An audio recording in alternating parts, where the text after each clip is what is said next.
Seja muito bem-vindo a mais um episódio do 880 Podcast. Hoje com uma convidada muito especial, Thaís Artibali, mãe, empresária, esposa e advogada. Seja muito bem-vinda. Obrigada, Ener. Obrigada mesmo pelo convite. É uma honra estar aqui para mim. Imagina, a honra é toda nossa. Graças a Deus deu certo, né? Sempre nessa correria do dia a dia, agenda lotada. Fala um pouquinho de você, o que a gente quer conhecer você. Fala um pouquinho da Thaís. Eu tô tentando arrumar meu pitch, né? Meu pitch está muito grande, muito confuso.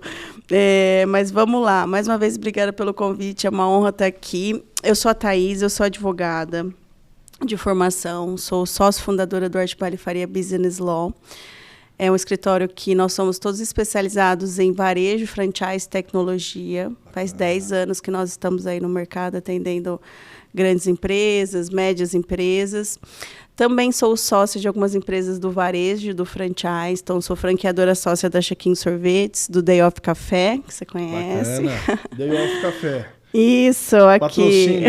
Patrocínio que não é ainda, mas vai ser. Vai ser, sem dúvida, como não? Também sou sócia de redes próprias, né? No caso do Dai Pizza Bar, que você também conhece. Bacana. Agora inauguramos aqui a 10ª casa em Rio Preto do Jangada, restaurante Jangada. Também sou sócia do Cowork, JK, da Avenida. E a gente aí está gerindo algum desses negócios através do Grupo Tri. Legal. Mas, em resumo, a minha experiência, a minha atuação, seja como advogada ou como empresária, é no varejo e no franchise. Essa é a minha grande paixão aí de alguns anos e é onde meu olho brilha, né? Sensacional. E há quantos anos já desse mercado, Thaís?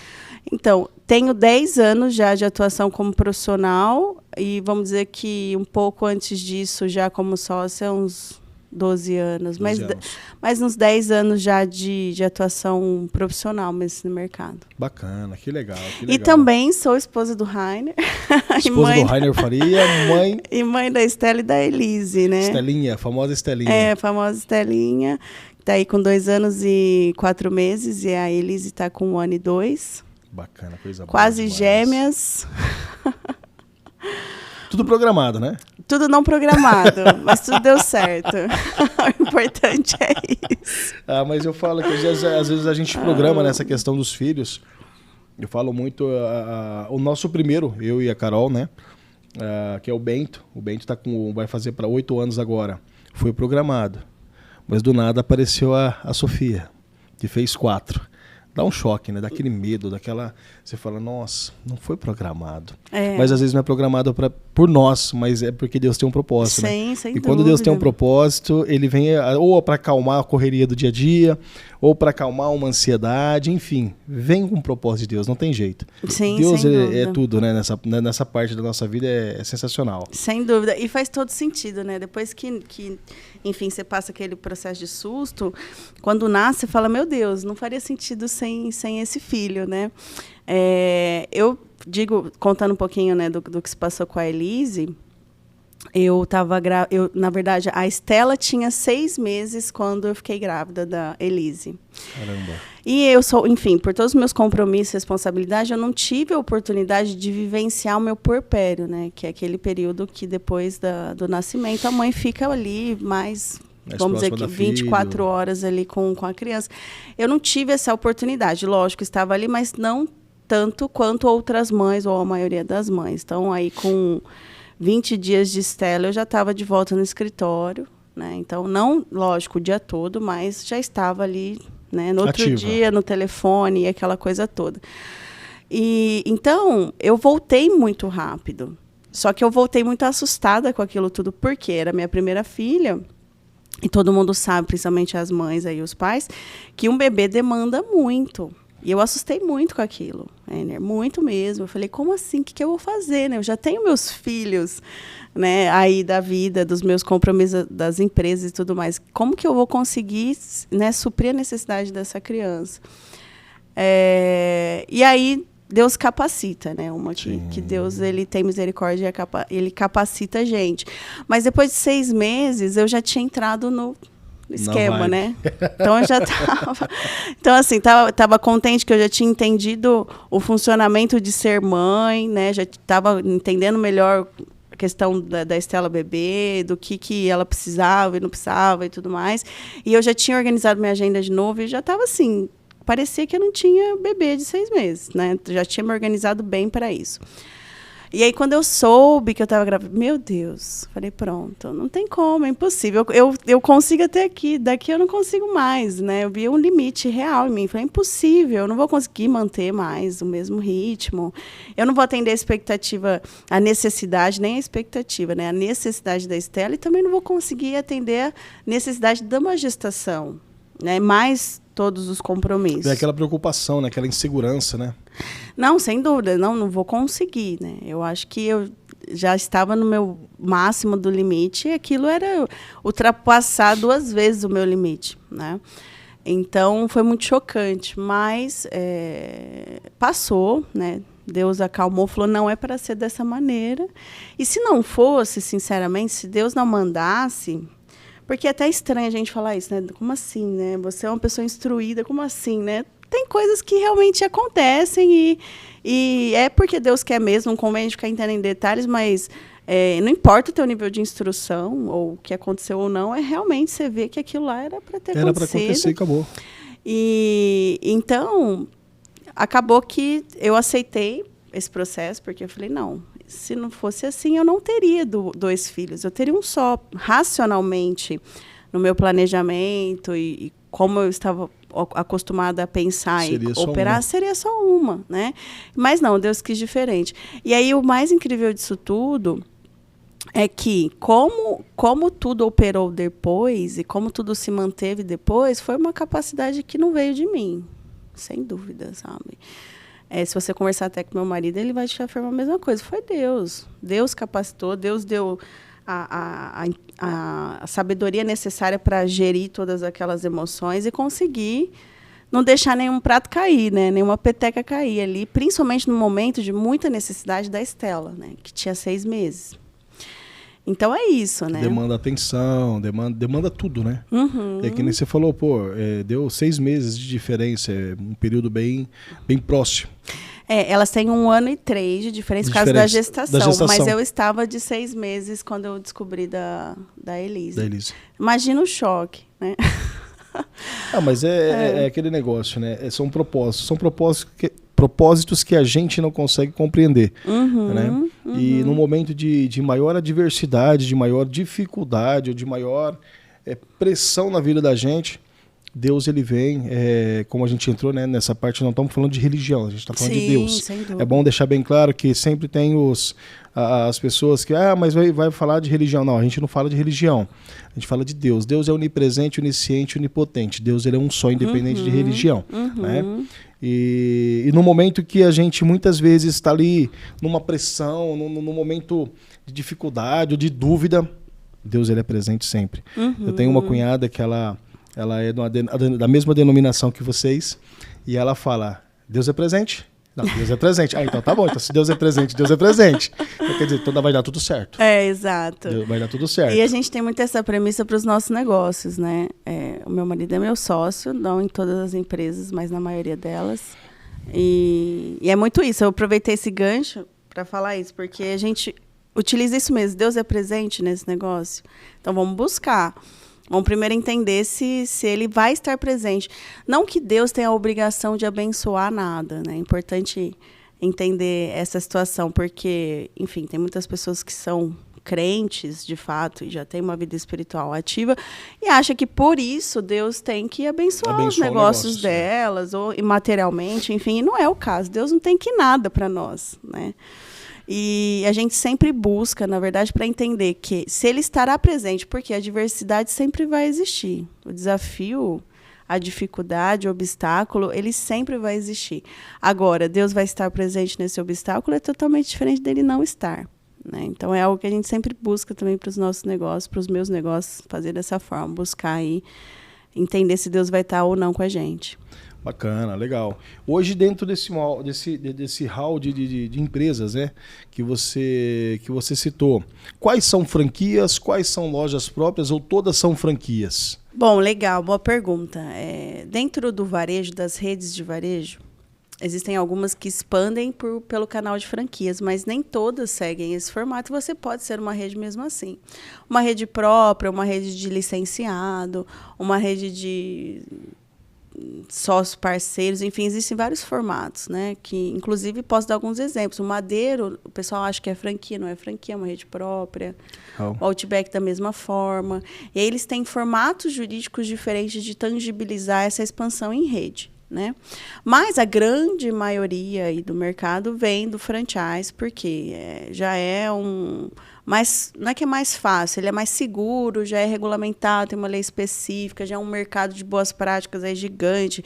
No Brasil, aí de no mínimo quase 40 anos, 30 e poucos anos de existência no Brasil. E aí o quarto maior mercado no mundo de franquias é o brasileiro. A gente fica atrás de China, Coreia do Sul e Estados Unidos.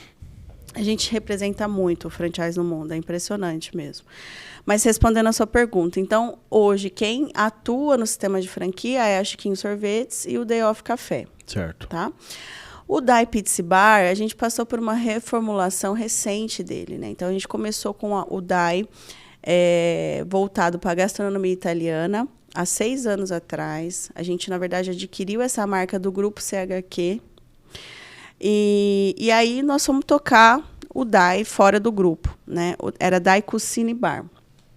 E aí ele tinha uma amplitude de cardápio muito grande, era uma operação muito robusta, e a gente acabou ali nesse período entendendo o que funcionava, o que não funcionava, porque todo negócio ele é vivo, né? Não, você não lança um negócio e ele para sempre vai ser aquilo. Não, a gente está em constante mutação, em constante melhoria. E aí a gente foi entendendo o que funcionava ou não. E aí a gente passou por uma remodulação. A gente focou em pizzas napolitanas, que são realmente muito diferenciado nosso produto. Vieram especialistas de fora, italianos, para cá, para ajudar o nosso chefe hoje, que é sócio, o Rodrigo também. Rodrigo, isso. Sensacional. Está com a gente há muitos anos, inclusive fazendo um gancho, né? O Rodrigo entrou na nossa empresa como auxiliar de cozinha há 6 anos atrás. E hoje ele é sócio da nossa operação. Porque a gente acredita muito nesse crescimento dentro da empresa, nessa parceria. Sim, muito dedicado. Muito dedicado. E, assim, vestiu mesmo a camisa, né? Tem a alma do negócio, desenvolve todos os produtos. E a gente tem muito orgulho de dizer que hoje ele é nosso sócio. Então, o Dai, ele passou por essa reformulação. E a gente focou mais na pizza mesmo e na coquetelaria. Diferenciada, porque é o que a gente trouxe para Rio Preto e a gente fez o negócio acontecer em termos de coquetelaria. Ninguém pode falar que não, porque é um diferencial. 6, 7 anos atrás, ninguém bebia drinks aqui nessa cidade com comida, né? Era um negócio muito específico, muito só de São Paulo. O drink era muito festa, né? Era muito mais festa. Quando tinha festa. Sim. A gente ouvia falar que casas mesmo, tipo restaurante, locais de comida não tinha drink. O drink era o tradicional, que era o quê? A caipirinha e uma coisa ou outra. Hoje não. Hoje você vai no Dai, eu frequento, gosto de lá e vejo várias pessoas. Você chega lá, você tem uma diversidade de drink. Eu, por exemplo, aprecio um Negroni. Uma vez ou outra eu gosto de tomar um Negroni. E você vê que é diferente o sabor de um Negroni do Dai com outros Negronis. Tem uns que não fecha a conta, a mistura não bate, enfim. A proporção. E vocês trouxeram realmente essa inovação para o mercado. Sem dúvida. E a gente pegou o que a gente fazia de melhor, o que deu mais certo, pivotamos e fomos para o Dai Pizza Bar. Levamos ele para um outro local na cidade, também muito, muito legal, muito famoso, e com uma operação menor e mais focada, e acertamos, né? Já ia bem, a marca já tinha uma representatividade, mas a gente precisava melhorar a modelagem. E aí, com isso, a gente liberou um outro ponto na cidade, que é onde estava o Dai Cucina, muito famoso, inclusive. Enfim, dentro da cidade, você sabe quanto representa aquele ponto na principal avenida e tudo mais. E com o nosso network, né, até já conhecia o pessoal de jangada de negociações via escritório, via OAF e tudo mais, a gente sentou para negociar e entrar aí em sociedade nessa operação aqui de Rio Preto. E deu muito certo, né? São pessoas excepcionais, muito parecidas com o nosso modo de fazer negócio. Preparado também por Deus, né? Guiados. Sim, aí. Esse direcionamento, né? A gente trouxe, então, agora o restaurante Jangada para Rio Preto, nesse ponto que antes ficava o DAI. Estamos muito felizes com essa parceria, assim, uma marca excepcional, produtos incríveis e sócios que fazem muito sentido ao nosso modo de pensar e de fazer negócios. E o Jangada, ele então, focado... e o Jangada, ele é rede própria. Ele é rede própria. Rede própria. Então, não é franquia. Existe o Jangadinha, que a gente está aí trabalhando para estruturar como franquia. Mas o Jangada é uma rede própria. E o DAI, ainda a gente está num processo de estruturação para expandir. Provavelmente a gente vai para o sistema de franquias também com o DAI. Mas não é um projeto urgente, é algo que a gente vai fazer com mais calma. Exatamente. E o Jangada hoje ele é especialista em frutos do mar. Isso, em frutos do mar. Não é porque muita gente pergunta, poxa, mas mais um restaurante japonês. Não, não é um restaurante japonês. Restaurante japonês... Tá, tem muitos em Rio Preto, japonês, chinês, enfim. O Jangada ele traz um conceito diferente, ele traz uma proposta diferente para o mercado que hoje não tem, né? Sim, sem dúvida. É uma marca que está aí há 50 anos no mercado já, né? Já está em um período de... Já passou a sucessão, já foi assumida aí uma primeira sucessão. É especializada em frutos do mar com uma proposta de peixes mesmo, de cozinha quente. Existe o Festival Japonês, que é incrível, uma qualidade assim, impecável por um preço extremamente justo e acessível pelo que o Jangada entrega. Mas o grande forte ali, não é que é o grande forte, a assinatura mesmo de muitos anos são os pratos quentes, né? Então, o espeto pintado no espeto, tem o tucupi, o peixe tucupi, também que é típico do Amazonas. Enfim, tem camarão, enfim, lula, polvo, são pratos assim, incríveis mesmo, né? Então, e o diferencial também da rede Jangada é que existe a cozinha central, que é como se fosse uma mini indústria ali, que ela manda tudo isso já pré-temperado, pré-pronto no gelo para cá, não vem congelado, né?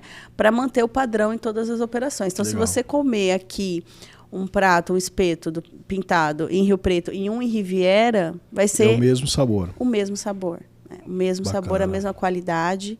Né? São peixes de extrema qualidade, fornecedor aí o melhor que tem. Então, a gente preza muito por isso. E esse é o grande diferencial. Eu acredito muito, Ener, na questão da especialidade de mercado. Falando de varejo, a gente tem uma concorrência muito grande, seja em alimentação, vestuário ou qualquer segmentação aí. Então, a gente tem que ter algo que você foca mesmo, que você faz muito bem e levar aquilo. O generalista, não é que ele não vai dar certo, mas ele vai sofrer um pouco mais. Eu tenho um pouco mais de dificuldade. Por quê? Ele acaba concorrendo com uma gama maior de pessoas, né? Não só com aquele fulano, mas ele vai ter uma gama maior se ele tiver uma operação muito desfocada, muito geral de produtos. Isso eu estou falando para qualquer segmento.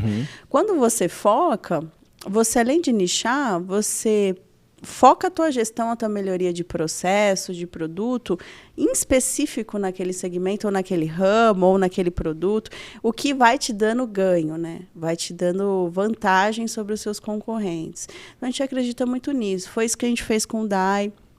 O Chiquinho também é especializado em sorvetes soft, né? Então, a gente já tem esse nicho de mercado que, inclusive, há muitos anos, a Chiquinho trabalha praticamente sozinha em termos de representatividade nesse mercado do sorvete soft, né? O que seria o sorvete soft?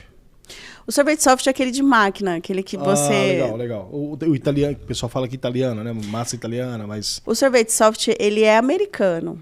Americano. Ele veio dos Estados Unidos, é aquele da máquina lá, quadradinho, que você puxa, e aí sai o sorvete em voltinhas lá. E ele não é o sorvete de massa, que é aquele de cidade pequena, sorveteria tradicional, sabe? Aquele que você faz a bolinha, que você boleia, assim. E também não é o gelato. O gelato também é outra proposta, né? É o sorvete soft, é esse o de máquina mesmo. Eu conheci ele em 2000 e alguma coisa. Eu morava em Andradina. Depois eu fiquei sabendo que a unidade de lá era do Rainer Faria. Em Andradina é. Verdade.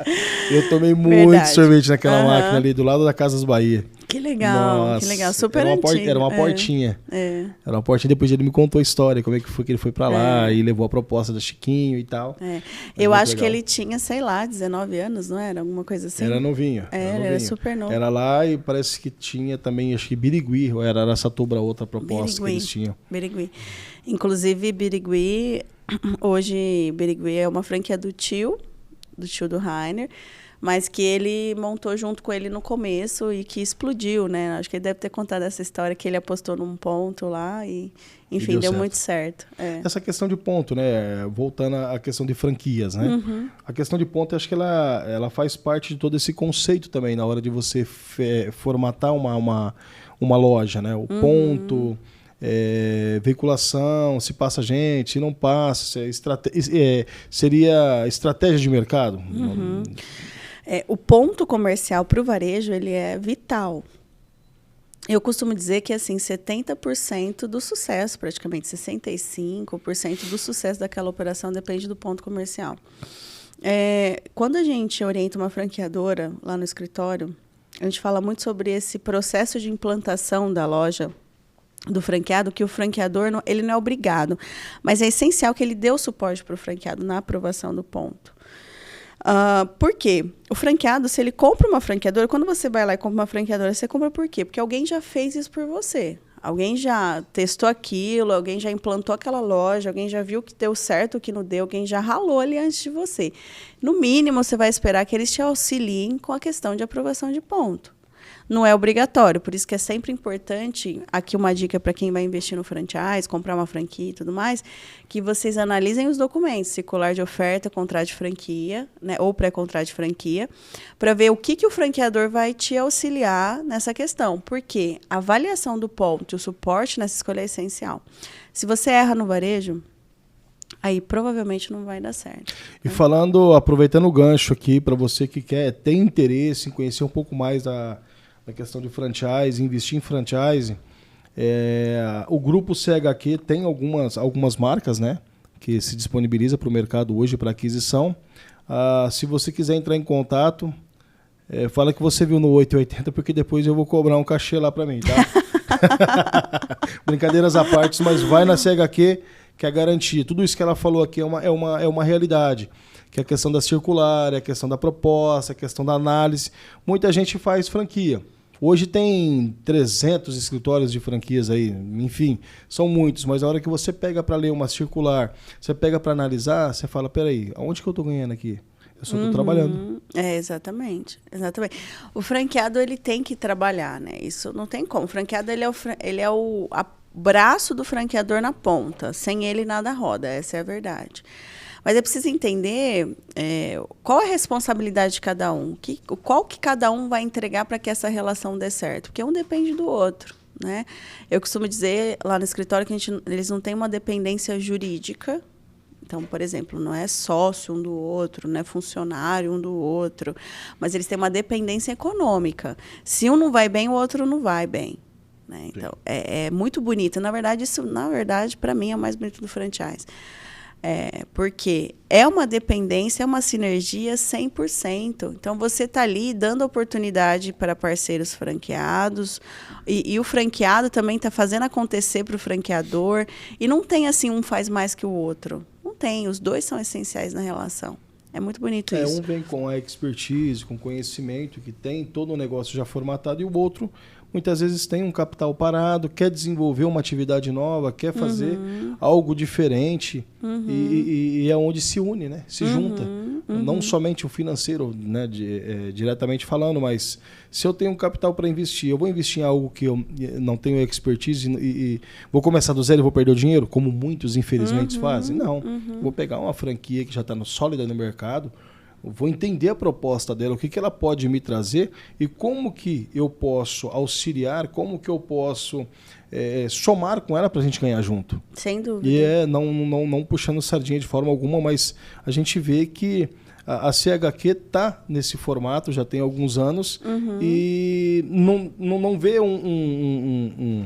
uma Chiquinho Sorvete e falar, fechei porque não tive apoio. Eu desconheço. E olha que eu viajei muito o Brasil a trabalho até o ano de 2016, 2017. E eu sempre fui um apreciador. Então você não vê Araxá mesmo, a cidade onde eu morei durante alguns anos, tem acho que 2 unidades, não lembro se é 1 ou 2 unidades. Eu não saía de lá. E continua o mesmo. Aí eu fiquei sabendo que lá é do seu Isaías, o presidente do grupo. Seu Isaías, dentro da galeria. Uma loja maravilhosa, atendimento sensacional lá também. Sem dúvida, essa questão do suporte é essencial, né, no franqueador. É o que a gente costuma sempre também orientar os nossos clientes no AF, agora falando do escritório, sobre essa atenção, essa necessidade. Por quê? Que nem eu disse, não é que é obrigatório dar suporte, mas como existe essa dependência, essa sinergia entre os dois, tem que ocorrer. Né? Lógico, se o franqueador chegar lá e falar assim, olha, não vou dar suporte, não quero. Ou até mesmo, o meu negócio não necessita de suporte. Se eu te ensinar uma vez, tá feito. Né? É raro, mas existe esses modelos, ok.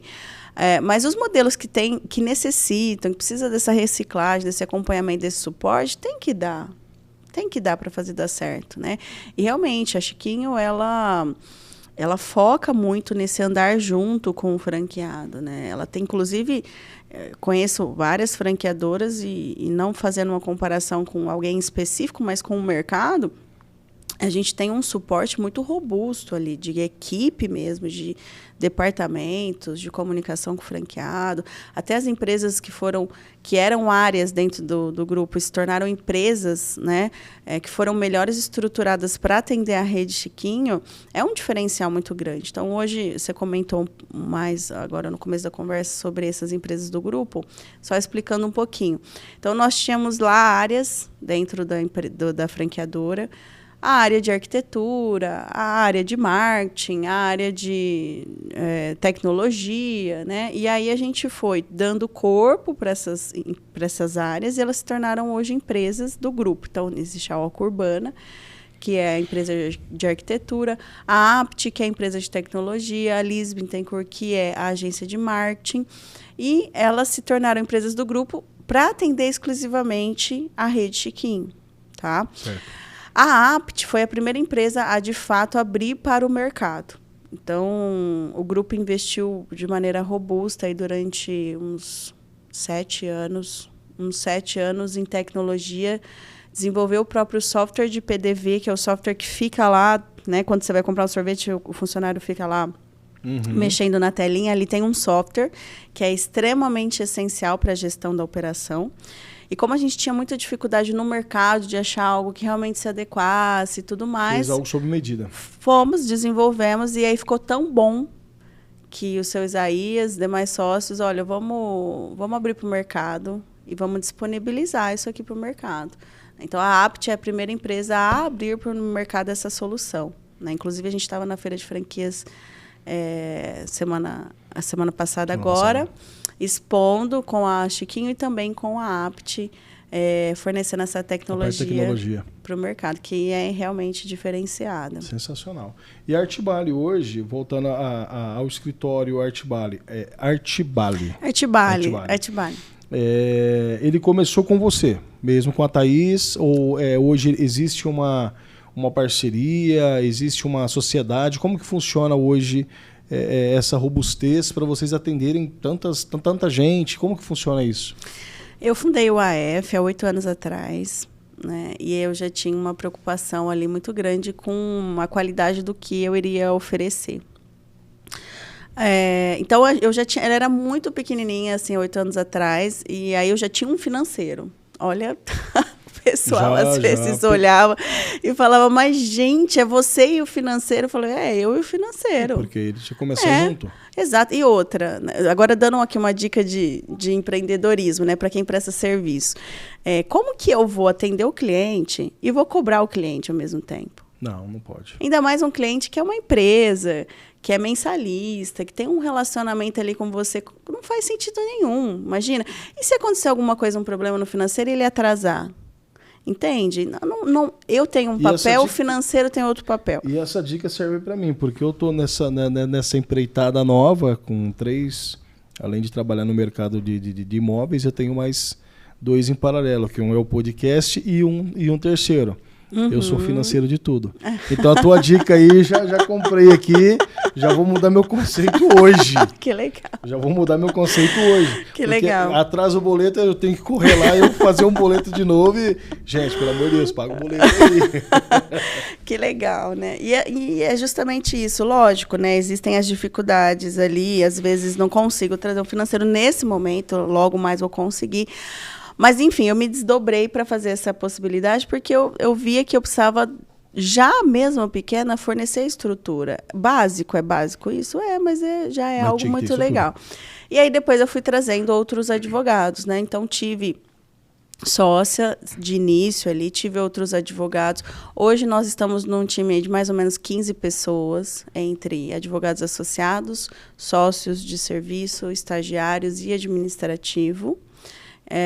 Para conseguir atender todo esse pessoal e entregar o nosso melhor, né? Lógico, a gente está constantemente em melhoria, nunca para, nunca tá bom, sempre tem muita coisa a melhorar. Mas o principal é você ter esse foco de que tem como melhorar atendimento, tem como melhorar a técnica, tem como melhorar o conteúdo que você está oferecendo, né? E o nosso foco hoje com o AF, hoje não, desde sempre foi o preventivo.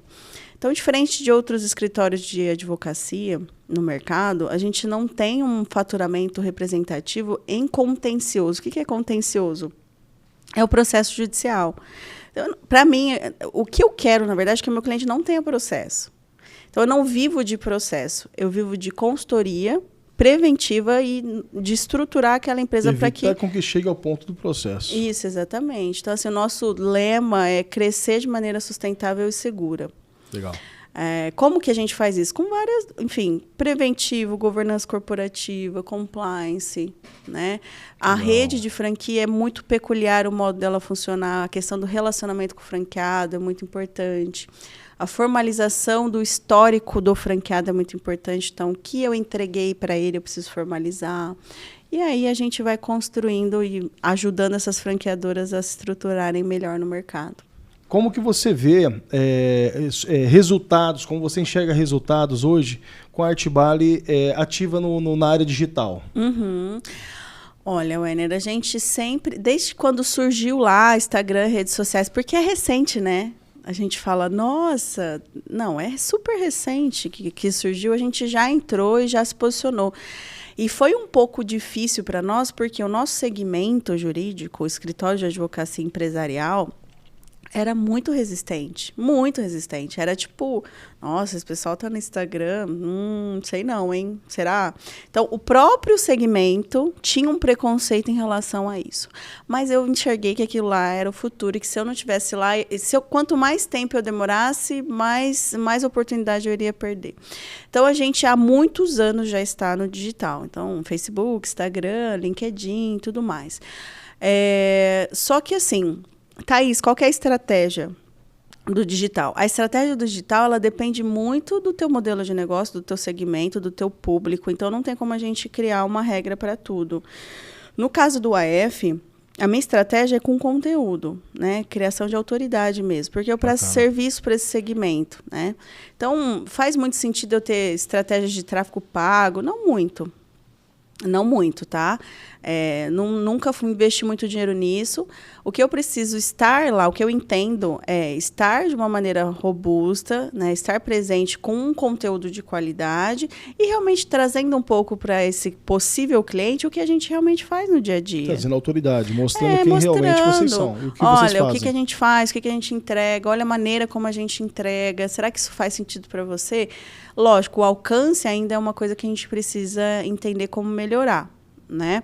Mas o fato é que necessário estar, né? Agora, a estratégia das empresas de varejo, alimentação, é só outra estratégia, né? Então, aí a gente já trabalha com a questão do marketing de influência, né? Então, traz influentes para a marca. A gente tem um produto, foca na divulgação desse produto, de atrair via esse produto. Tem a questão de preço, tem a questão de alcance, enfim.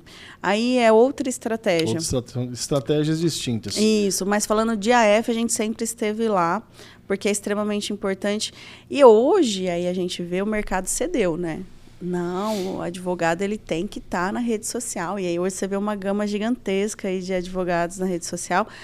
E ok, porém eu tenho minhas ressalvas para alguns formatos, né? Então, por exemplo, tem que tomar cuidado com a qualidade do que você divulga, né? Mesma coisa de você, por exemplo, vou num médico de gastro agora à tarde, por exemplo. E aí você vai procurar esse médico na internet e você acha uma rede social ali. Poxa, qual a qualidade daquilo que ele está divulgando? Tem que ter um certo cuidado. Você pode queimar a largada ali, né? Então, muita gente... consistência, o pessoal está banalizando demais isso. Tem que tomar um pouco de cuidado para prestador de serviço, principalmente de categoria, que a gente fala, que é o médico, o advogado, o dentista. Pessoas com posicionamento, né? Exato. Você tem que ter um posicionamento. Você tem que ter conteúdo. Tem que ter conteúdo experiência. Coerente. Exatamente. Falar aquilo que realmente você vive, falar realmente aquilo que você consegue resolver. Exato. Né? Exato. Eu acredito muito na questão de... Eu ouvi isso há um tempo atrás, eu falo que depois de velho já. O ano passado, em novembro, eu participei de um evento em São Paulo, em Campinas, e dei um start. Inclusive, quem falou isso foi o Gustavo Cerbasi, numa palestra que eu participei, e ele disse que hoje, independente do mercado, não adianta você só se posicionar. Uhum. Você tem que ter um problema, mas você tem que ter a solução para aquele problema. Uhum. Não adianta você só ter o problema ou você querer solucionar um problema que você não sabe resolver. Uhum. Mas você pegar tipo assim, o Enner, qual é o problema que eu resolvo? Pessoas que têm dificuldade de fazer o investimento imobiliário e não sabem investir. Uhum. Esse é um problema. Uhum. Qual que é a minha solução? Auxiliar com que a pessoa faça um investimento que ela tenha uma rentabilidade de mercado ou melhor e que ela tenha esse retorno. Uhum. Agora, eu faço isso de verdade? Porque falar que eu faço isso, tentar fazer e dar errado, já queimei a largada. Exatamente. E é o que muita gente vem praticando. Estou falando eu como exemplo aqui, o Enner, que eu trabalho no mercado imobiliário, mas eu vejo que muita gente tem se posicionado como autoridade, mas não tem experiência. Então, como você ter experiência e como você querer ser autoridade naquilo que você não faz? Exato. Através só de um livro? Vou ler um livro, eu sou expertise. Eu vou fechar um negócio, aí eu vou advogar, mas eu não tenho OAB. Ou eu tenho OAB, mas eu nunca participei de um processo. Exato. Então, isso daí é esse ponto que você falou. Gerar uma autoridade, porém... naquilo que realmente você tem que fazer. Sim, exato. Então, falando aqui dessa questão de influencer, o consumidor final ele está mais esperto, né? Ele consegue fazer uma análise ali. Poxa, a internet ela foi maravilhosa como canal de divulgação, amplitude, mas todo mundo entrou e banalizou. Então, o que você construiu, qual que é a sua história, qual que é a sua experiência realmente como advogado ou como empresário? Mano, todo mundo, leu um livro, é o que você falou, leu um livro e criou lá um produto e investiu 300 mil porque fazia 7 em 1, enfim, eu não lembro quais são as fórmulas mágicas aí. Poxa... Isso uma hora cai, né? Eu fiquei atrás dessas fórmulas mágicas até hoje, eu continuo no 2-1, 3-1. Mas assim, o que é a questão que eu gostaria de falar? Sobre a transparência. A verdade, né? Transparência. A verdade, ela nunca vai te trazer um resultado negativo. Nunca. Então, Thaís, eu acabei de entrar, faz 3 anos, 2 anos que eu estou atuando como profissional da área X ou da área Y, ou como empresário, mas eu quero, sim, entrar no digital, lançar... Beleza, perfeito, super legal. Só que seja transparente, seja verdadeiro com quem? Com o teu cliente, com o teu espectador. Olha, eu até aqui, nessa minha experiência de 3 anos, o que eu aprendi, o que eu acho que eu posso te agregar é isso. Sensacional. Legal para você? Faz sentido? Então vamos lá, compra de mim, vamos crescer junto. Agora, a pessoa que começou, que leu um livro ali há 5 anos, sei lá, ou que não tem realmente algo construir e que quer colocar isso numa autoridade que não existe, o que ela está sendo? Ela está mentindo. Isso não se sustenta, a mentira não se sustenta. Isso é premissa básica da humanidade. Nunca se sustentou. Nunca se sustentou. Então, poxa, posso até fazer 7 em 1 lá, sei lá, numa primeira vez, mas até quando? Ou pode até fazer, eu acredito que faça, mas desde que você use a tua autoridade, a tua expertise no assunto. Faz 7, faz 8, faz 10 em um, faz o quanto. Mas desde que você seja real. Né? E dentro da advocacia empresarial, para você, como que você pontua a importância do network? Nossa, essencial. Tudo, né? É tudo, é tudo. O que acontece? Vou falar da minha experiência, né? Obviamente que numa empresa pequena, que nem você estava dizendo, eu também sou financeiro. Lógico, numa empresa menor, a gente é tudo, né? Então, por muitos anos aí no começo, eu fiquei muito na operação. Eu fazia tudo, principalmente o que era mais complexo. E, enfim, a gestão de equipe, a gestão administrativa do escritório, comercial. E aí eu não tinha realmente condições de tempo ali de focar nessa questão de network, de relacionamento e tudo mais. Isso eu ganhei recente, sinceramente, super recente, né? Que eu consegui me estruturar em termos de pessoas, de posições ali das caixinhas onde a gente preenche dentro de uma empresa para conseguir fazer o relacionamento, né? E preciso melhorar. Porque a operação sempre me puxa, eu sou uma pessoa muito centralizadora, né? E eu preciso melhorar isso também, obviamente. Então, a operação sempre me puxa, mas o network, ao contrário do que muitas pessoas pensam, não é ficar batendo papo à toa aí na rua com as pessoas. O network, na minha opinião, é estar com a pessoa certa no lugar certo. Ponto. Só que para você estar com a pessoa certa no lugar certo, você precisa investir tempo e muito dinheiro, às vezes. E existe muita estratégia envolvida nisso. Então quer dizer que você só se relaciona com as pessoas por interesse? Não, muito pelo contrário. Muito pelo contrário.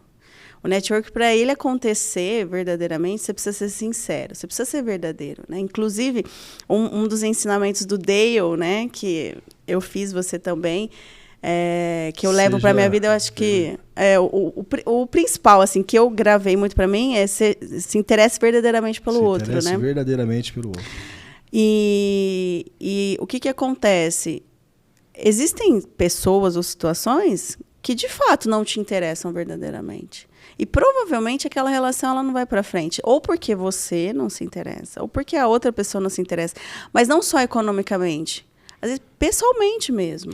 Uma coisa que eu vejo até, né, pegando um gancho, existem, eu passo por isso no dia a dia, muitas pessoas que às vezes estão no mercado idêntico ao que você está, mas elas se aproximam, se interessam por você para entender o que você faz para copiar. Acontece. E muitas vezes ainda fala assim, eu aprendi com fulano ou com ciclano, eu vi como ele faz, eu faço melhor. Isso é algo que muitas vezes eu fico, gente, pra que isso? Não, isso acontece. Isso não é um network. Eu falo que é um network, mas é um network negativo.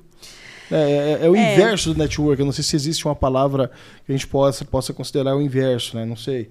Mas é um negócio muito estranho. Muita gente faz isso. Aproxima de você para pegar o teu melhor e depois colocar em prática, enfim, falar, não, eu aprendi, eu sei fazer, mas não foi você. Você se aproximou de uma expertise, uma pessoa boa, e fez um report ali, eu vou colocar em prática. Vamos lá. Esse assunto é bem legal. E se pegar mesmo no fio da meada, vai longe. Vai longe. Porque, assim, aí, só para... Eu vou dar minha opinião sobre isso, porque eu vivi muito isso na minha vida pessoal e sofri muito com isso. Mas sobre o network, a questão você realmente tem que se interessar verdadeiramente por aquela pessoa, porque aquela pessoa ela não é uma empresa, ela é uma pessoa. Ela tem interesses pessoais, ela tem princípios, ela tem a maneira de fazer negócio. Então, assim, quando você se aproxima verdadeiramente de querer ter um relacionamento com aquela pessoa, então eu preciso ser melhor amigo? Não, mas eu gostaria de te agregar algo e gostaria que você me agregasse algo. Quando você parte dessa premissa, as coisas acontecem. A gente sempre tem algo a encaixar. E aí vem também, além do seu esforço em se interessar verdadeiramente pelas pessoas, vem também o trabalho de Deus de guiar quais são as pessoas que entram no seu caminho. Orientação. E também a sabedoria de você saber filtrar. Né? Porque se você imagina, se a gente for se interessar verdadeiramente por todas as pessoas que entram no nosso caminho, talvez a gente absorva mais coisas negativas do que positivas. Né? Agora, sobre essa questão da aproximação com um único interesse aí de aproveitamento, vamos dizer, o que acontece?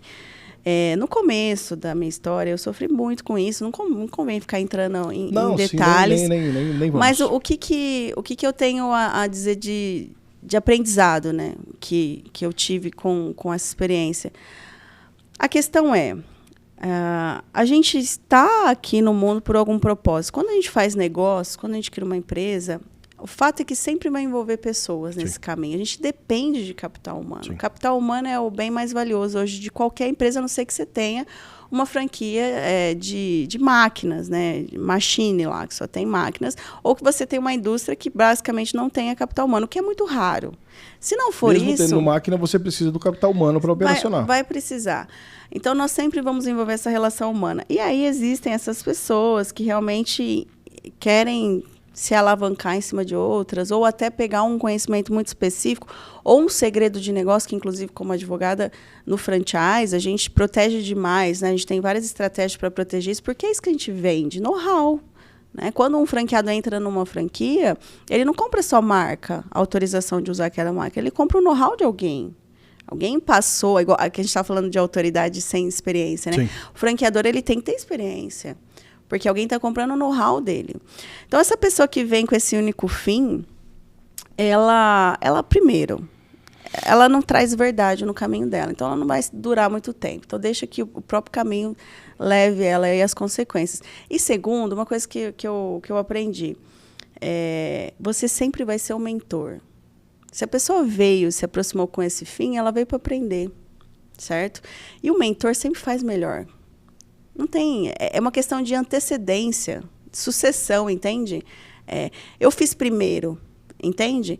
Lógico, é uma regra para sempre? Lógico que não, vai depender da atitude daquela pessoa, daquele mentor, se ela vai continuar se evoluindo e melhorando. Mas vamos partir da premissa que ela vai continuar. Sempre você veio para aprender. Entende? Eu tinha uma experiência anterior, você tinha uma experiência anterior. Então, duas coisas. A pessoa vem e se aproxima com uma mentira. Isso não vai se sustentar na carreira dela. Porque, normalmente, essa pessoa gosta da coisa fácil. Né? Ela gosta do que é mais Dinheiro fácil. Fácil, sucesso fácil. Exatamente. Fácil. E isso não se sustenta. Nem aqui, nem em lugar nenhum do mundo. E, segundo, ela veio para aprender. O que ela fez com esse aprendizado? Ela usou de maneira ali maliciosa? Ok, mas ela veio para aprender. E nós, empresários, ou, sei lá, profissionais, ou pais, mães, enfim, qualquer posição, qual papel que você esteja, que você faça bem feito, que você tenha a preocupação de realmente agregar na vida das pessoas, é preciso entender que você vai, em algum momento, ensinar algo. Sim. Seja para o seu filho, seja para um colaborador mais inexperiente, enfim. E tudo bem, faz parte do processo. Thaís, a gente entende também que, como todo segmento, assim como o jurídico, a gente está conversando bastante dessa parte judicial, né? Existem alguns desafios, algumas tendências. Olhando para o teu mercado, no contexto da advocacia empresarial, quais são os maiores desafios que você acredita, assim, puxa, no dia a dia isso daqui é punk dentro do mercado do jurídico empresarial no teu mercado? O que você entende? Como você lidar com essas dificuldades, com essas discrepâncias, esses desafios hoje? Você como empresária. Wenner, assim, eu posso falar que isso é igual para todos os mercados na minha percepção dos meus negócios, né? Hoje o maior desafio é pessoas. Fato, acho que todo mundo vai responder a mesma coisa. 90% de quem esteve aqui no podcast é pessoas. É pessoas. Porque existem coisas que a gente controla e coisas que a gente não controla. A gente controla o produto, a gente controla o serviço, a gente vai lá e melhora ele, entendeu? Ele não está bom, a gente melhora, a gente investe, tal. A gente controla o processo, a gente aprimora o processo. E as pessoas, a gente também consegue fazer isso, mas não 100%, porque as pessoas possuem histórias, as pessoas são seres humanos ali com bagagens, né? Enfim, com histórias, com crenças, com traumas. Então, a gente não controla 100%, e ok, né? E tudo bem, porque nós também somos, e tudo bem. A questão é que, por esse fator muito instável, né, essa profundidade do ativo humano, ele se torna o maior desafio. Né? E aí a gente associa isso às questões econômicas que a gente vem vivendo, né, a questão social que a gente vem vivendo, o momento que a gente vem vivendo, tudo muda as pessoas. E aí isso vai se tornando um desafio maior ainda. Então, sem dúvida, hoje, investir em pessoas, em treinamento, em capacitação não só técnica, mas capacitação emocional, desenvolvimento pessoal de colaboradores, de sócios, de parceiros, de associados. Hoje é esse o caminho. É esse o caminho, sem dúvida. E a gente lida com várias estratégias muito interessantes, novas. Por exemplo, de crescimento dessas pessoas dentro da empresa, né? Então, hoje, você tem que oferecer muito mais do que uma boa remuneração. Muito mais. Oferecer só dinheiro é fácil, né? Exato. Você tem que oferecer um ambiente saudável, você tem que oferecer possibilidade de crescimento, você tem que fazer com que aquela pessoa realmente seja apaixonada tanto por aquela marca quanto você. E, cara, isso é difícil pra caramba. Isso é difícil pra caramba, porque uma coisa é você mesmo ser apaixonado pela marca, eventualmente, que você fundou, por exemplo, os desafios que você viveu. Agora, e essas pessoas, né? Então, quando... Elas não conhecem a história, elas não conhecem o conceito. Exato, enfim. Exato. E o porquê também, né? Porquê. Por que ela vai ser apaixonada tanto quanto você? Essa é a questão. Então, esse é um trabalho que o empresário precisa fazer. Não é fácil, porém precisa ser verdadeiro. Tudo precisa ser verdadeiro. Tem que oferecer verdade nesse crescimento, né? Realmente tem possibilidade de crescimento dentro da sua empresa, seja financeira ou seja de conhecimento, né? Tem que ter essa transparência. Sensacional. Sensacional. E só para finalizar, né? Claro. Prometo que eu não vou estender muito mais. Você comanda aqui. Eu sou muito grata pelas pessoas que já passaram pelas minhas empresas, no caso, principalmente pelo escritório, que são pessoas que eu tive um corpo a corpo muito maior. Thaís, mas elas passaram, né? Elas não estão mais lá hoje tem outras pessoas lá e fizeram história, e sem dúvida elas fazem parte da nossa história. Sem elas eu não teria conseguido. Eu sempre falo isso para o time. Entendam que vocês são importantes aqui, e muito.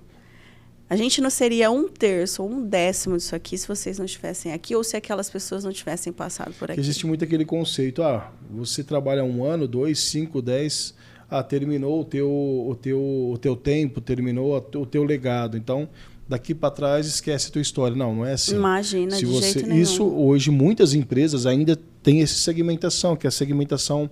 Eu falo que é chefia, né? Uhum. Não deu certo, tchau, acabou. Eu trabalhei com engenharia durante 15 anos e era desse tipo. Uhum. Então, antes de vir para o mercado comercial, nos últimos 6, eu venho de uma história de 15 anos de engenharia. Trabalhei em Mendes Júnior, Odebrecht, Camargo Correia, entre outras. E lá era assim, não serve, tchau, acabou, põe outro no lugar. Você não tinha história. Só que a gente que tem esse entendimento para nós... Poxa, por onde eu passei, eu deixei a minha história, o meu legado, o meu trabalho, a qualidade do meu trabalho, o resultado do meu trabalho. Deixei, de repente, até... Eu tive a oportunidade de conversar recente com algumas pessoas, com 2 ou 3, que trabalhou comigo antigamente. Falou, poxa, cara, eu fiz engenharia. Eu falei, que legal. Mas lembra que você falava, poxa, você tem que sair, parar de ser ajudante e estudar e fazer engenharia para você ser um dia ser engenheiro. Pô, tô mandando mensagem para você porque eu me formei. Que legal. Eu não me formei em engenharia. Mas o que eu fazia? O outro tinha que se sentir mais importante. E ele chegou.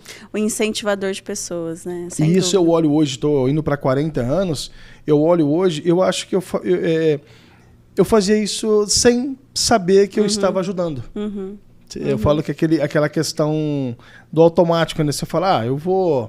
Vamos lá, vamos incentivar, porque eu quero ver o outro melhor do que eu. Isso eu tenho no meu coração. Eu quero ver sempre o outro melhor do que eu. Porque se ele tiver melhor do que eu, se um dia eu precisar, olha... dá um feedback para mim, você pode me ajudar? Ele vai me ajudar. Sim. Ele não vai me deixar na mão. E pegando esse gancho, o líder, o que ele faz? Qual que é a principal função de um líder? Formar outros líderes. Exato. Então, é básico isso. Então, não tem como a sua empresa crescer, não tem como você prosperar se você, como líder, não formar outros líderes. Você vai continuar no mesmo lugar. Então, deixa o DNA, seja um incentivador. Sem dúvida. Sensacional. Olhando para a Thaís Artibali hoje, se você fosse começar do zero a tua carreira, o que você faria diferente e por quê? Nossa, meu Deus. Comecei a apertar Pega agora. A lista agora. Eu sou uma pessoa que saio fazendo muito, sabe? Eu sou uma pessoa que nunca estou satisfeita. Estou fazendo. E nesse movimento, muitas das vezes, eu deixei de respeitar o time do outro. Deixei de respeitar o time do cliente, o time do meu sócio, o time do meu colaborador. Porque eu sou muito assim, vai, tem que ir. Acelera. E às vezes eu forcei muito uma situação, porque eu sabia que seria melhor tecnicamente, só que não era o tempo, entende? Entendi. Tudo tem um tempo. Então, se eu pudesse fazer algo diferente, eu teria respeitado melhor o tempo das pessoas e o tempo das empresas. Legal. Teria mais sensibilidade nisso. Bacana. A gente vai entrar agora, eu costumo dizer que umas perguntas 880. São 7, 8 perguntinhas de bate-pronto. Então, eu sempre pergunto, um exemplo, qual o significado dessas palavras que eu vou falar para você, e você vai responder de uma vez. Ó, isso daqui é isso. Beleza? Pronta? Posso apertar? Pode, vamos lá. A gente saiu bem. Eu vi, ele foi super rápido, né? No começo ele ficou meio assim e tal, aí eu acho que eu não vou dar conta, falou, respira e vai. Que acho que foi a primeira vez dele, né? Inclusive, esse é o lema lá em casa. Vai que você sabe, vai que você dá conta. Vai embora. Vamos lá. Qual o significado de Deus? O guia. É o guia de tudo. Família. A base, o pilar. A gente precisa para se sustentar. Trabalho. Nossa, é pesado esse. Eu sou uma pessoa que gosto muito de trabalhar. Muito. Eu acho que o trabalho é a energia de vida. É o propósito. Medo. Medo, o significado de medo... Medo, não que ele tenha um significado, mas ele faz parte do processo. Sem ele, a gente precisa ter medo. A gente precisa ser precavido também. A gente precisa ter um instinto de medo, porque senão a gente só faz besteira. Superação. Superação. É o que eu busco. É o meu norte, assim. Sempre se superar. Equilíbrio. Equilíbrio é a busca constante por ele. Muito difícil. Tô apanhando demais ainda. Qual o seu lema para o dia a dia? O meu lema para o dia a dia? Olha, eu vou contar uma historinha, assim, né? Muito brevemente aqui. Logo no começo da minha carreira... não, minto. Não foi no começo da minha carreira. Na minha casa, meu pai é muito empreendedor. Trabalha demais, assim. É até meio sem parâmetro, sabe? Sai às 5, volta às 10, não tem sábado, não tem domingo. Minha mãe também, enfim, uma pessoa muito ativa e tudo mais. E meu pai sempre empreendeu em vários segmentos também, né? Sempre ali, aprendia muito rápido a fazer as coisas. Então, meu pai é um exemplo muito grande para mim em termos de negócio, minha mãe em termos de liderança. E quando eu estudava fora, então com 17 anos eu fui morar fora, fui fazer faculdade, já queria sair de casa, não via a hora de sair e tudo mais.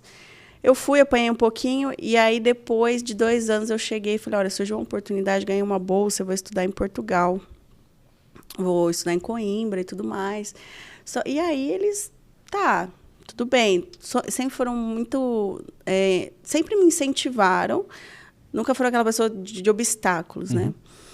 E aí eu comecei a ficar com muito medo. Eu tinha lá 19, 20 anos, comecei a ficar com muito medo. E aí, conversando com meus pais, mas eu não sei se acontecer isso, se acontecer aquilo. Na época não tinha internet, não tinha telefone, não tinha nada. Era orelhão, né? Olha que louco. E aí eu lembro que meu pai virou para mim e falou assim, olha, vai. E se não der certo, você volta.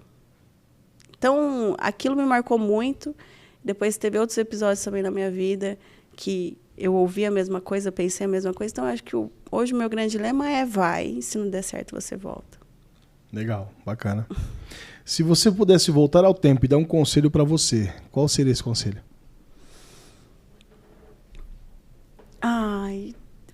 Eu daria um conselho de eu controlar melhor minhas emoções. Como eu disse um pouco antes, sou uma pessoa que vai muito, né? Vai muito, faz muito, acelera muito, empurra muito as pessoas e tudo mais. Talvez era essa sensibilidade de controlar um pouco as emoções, essa impulsividade do ir. Bacana. Thaís, a gente aproveita esse momento, né, dessas perguntas e para fazer um fechamento bem legal. Qual seria esse fechamento? Você deixar uma mensagem. Deixar uma mensagem para aquela mulher empreendedora, ou que está empreendendo, ou que quer empreender, tem alguma dificuldade, está ali, será que é o momento? Poxa, eu estou com filho, estou passando, não vai. Esse espaço aqui ele é teu. Você vai olhar para a câmera, você vai falar com o público, você vai abrir teu coração e vai deixar a tua mensagem. É isso. Vai. O espaço é teu, fica à vontade. Beleza. Bom, eu acho que de primeira a gente precisa entender, você, mulher que quer empreender, se realmente isso te faz feliz. Porque a internet força muito essa situação do empreendedorismo hoje, né, Ainer? Então, entenda que não é fácil, não é como a internet mostra. Você vai ter que abrir mão de várias coisas, você vai ter que sacrificar alguma coisa da sua família, algum lado seu pessoal, justamente para trazer a vida profissional à tona. E se isso te faz feliz e realmente é o que você busca, a dica que eu tenho para te dar é: acredite em você. Acredite em você, é primordial. Se você não acreditar em você, se você não derrubar suas crenças, você não vai sair desse estágio inicial. Então, acredite em você e vai. Só vai. Só vai. E se não der certo, você volta. É isso aí, sensacional. Gente, queria agradecer mais uma vez Thaís Ertibali, empresária, mãe, esposa, amiga. Obrigado pela oportunidade de estar aqui fazendo esse bate-papo com a gente, aprendendo com você. Isso é muito importante. O foco o nosso objetivo em si do 880, desde o início, foi trazer pessoas empreendedoras, pessoas que começaram do zero, pessoas que hoje não é o sucesso financeiro, não é isso que a gente preza aqui. A gente cuida muito dessa questão de você ter aquela dificuldade, você passar aquela dificuldade e chegar onde você quer. Fazer com que o teu empreendedorismo dê certo e atinja outras vidas, faça mudança e faça diferença na vida de outras pessoas. Seja transformador. Então, seja transformador, exatamente essa palavra. Então, assim, eu queria agradecer a você, a tua família em especial, os teus colaboradores por permitir você desse espaço aqui, você está presente com a gente, que a gente sabe que a tua agenda é corrida. Muito obrigado mesmo, a gente fica muito feliz. Imagina, eu que agradeço, é uma honra estar aqui com um profissional que eu admiro tanto e amigo. Obrigado pelo convite. E você não perca esse episódio com Thaís Ertibali. Obrigado por ter participado.